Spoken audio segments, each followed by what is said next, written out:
I think it's important for Chinese football to have some foreign players who can give some news about tactic, I think, to Chinese players.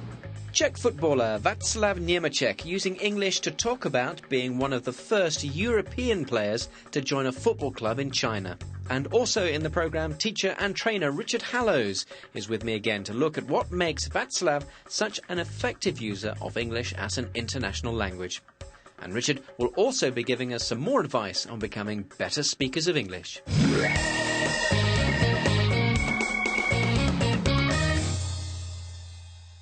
Václav Němeček was a leading footballer in his home country. As a talented young player, he played for the top Czech club Sparta Prague. In his mid-20s, he played for leading Western European clubs, first in France and then in Switzerland. In 1998, he accepted an offer to play in China for the champion club Dalian Wanda. At the time, this was quite unusual for a professional European footballer to join a club in China. In this interview, he talks about the benefits of foreign players playing in China. I think it's important for Chinese football to have some foreign players who can give some news about tactic, I think, to Chinese players. But you are taking football into China. China has played football in isolation for so long. Yeah, but now I feel that China starts to open for everything, for economy, for sport. I think it's the country who is in developing time now. Václav can communicate well in English, but what is it that makes him a good communicator? What's his secret to better speaking? bbclearningenglish.com. And with me again in the studio is teacher and teacher trainer Richard Hallows. Hello, Richard. Hello, Callum. Václav Němeček, an international footballer, Richard, but is his use of international English as successful as his football? I think it's quite an interesting case here. His English level is not terribly high, but the way he uses his English, he sounds very confident, and he sounds, he's a good communicator. Now, I think one thing which makes him sound a better speaker than he actually is the way he says, I feel and I think. So when he's giving his opinion, he sounds, like he's very sure what he wants to say.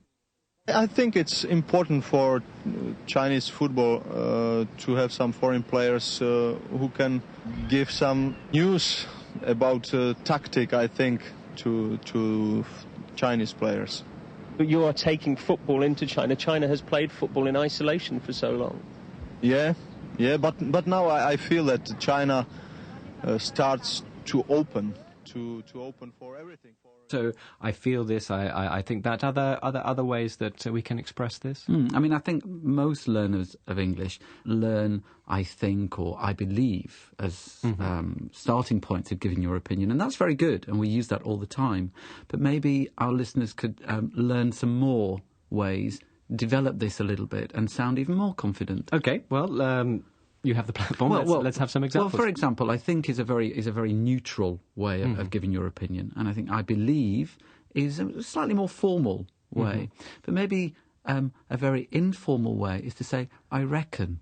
I reckon. Right. So, how would you use that, for example? I reckon it's going to rain later.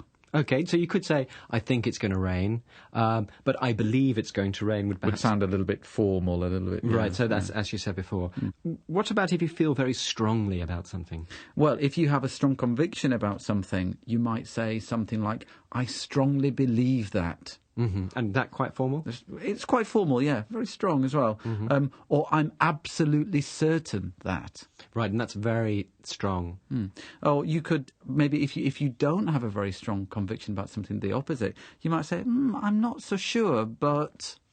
Okay, so different ways of getting into the conversation. So develop a range of ways of expressing your opinion, from being very sure to not sure, being very formal to very informal. Okay, well, let's briefly go over those again. So ways of expressing your opinion.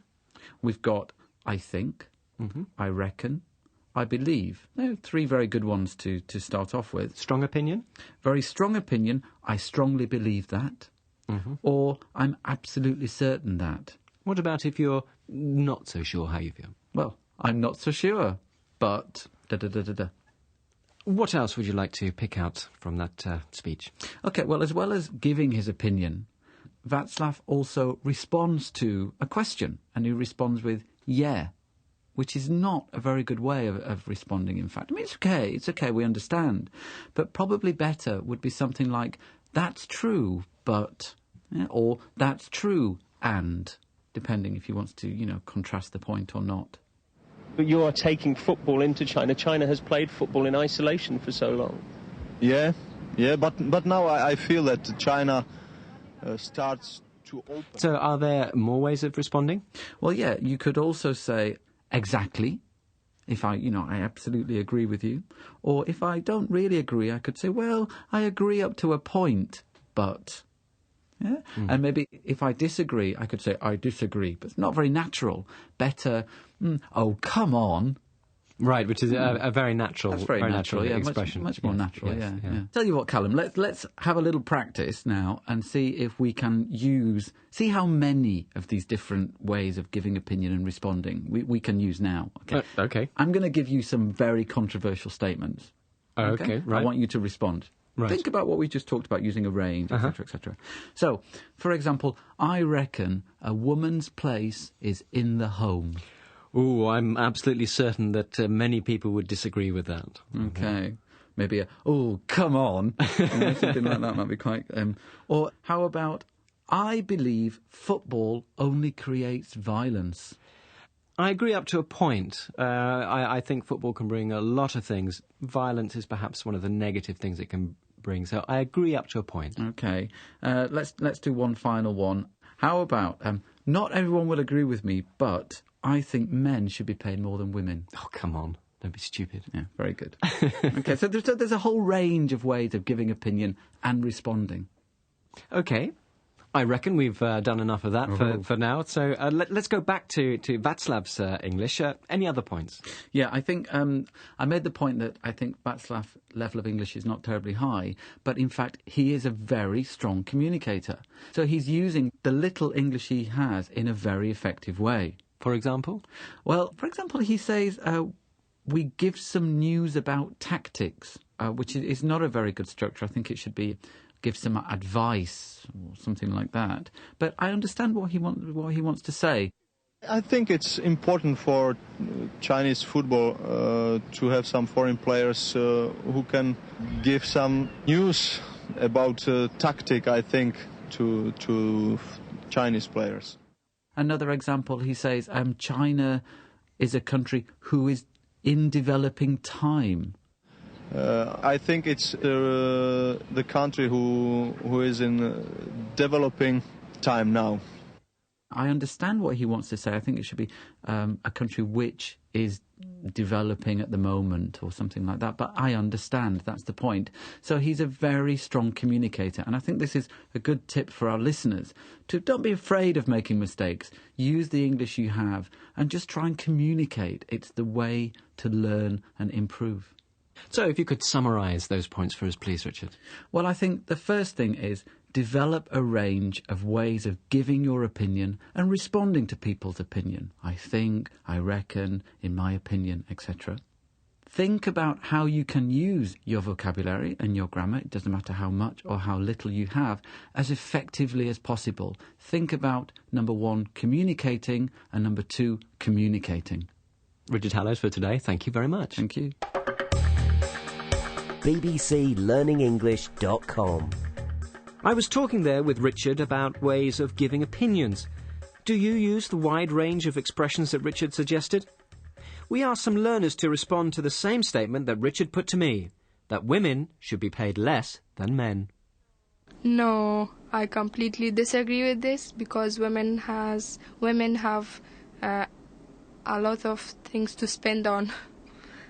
No, definitely not. No, I think they work harder, especially moms. Sometimes they have to combine work at home and work in the office. I think they should be paid more. No, absolutely not. everybody is equal. Not surprisingly, perhaps, some strong opinions from 3 female learners of English from Afghanistan, Nigeria and China. They certainly know the language of strong disagreement. Now, before we go today, if you didn't quite catch all of Richard's better speaking tips, don't worry, here's a chance to hear them again. Using different ways to give your opinion can make you sound more confident and fluent. Begin by using phrases like, I think, or I believe. If you use these already, then use other common English phrases to express opinions like, I reckon. We've got I think, I reckon, I believe. They're 3 very good ones to start off with.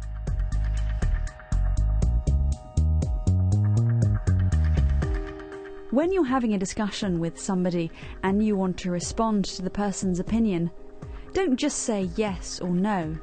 Use different ways of responding. For example, if you agree, you can say, exactly. Or if you partly agree but partly disagree, you can say, that's true, but... Or you could say, well, I agree up to a point, but... And if you strongly disagree and are speaking informally, you can say, oh, come on. You could also say, exactly, if I absolutely agree with you. Or if I don't really agree, I could say, well, I agree up to a point, but... No, absolutely not. Everybody is equal.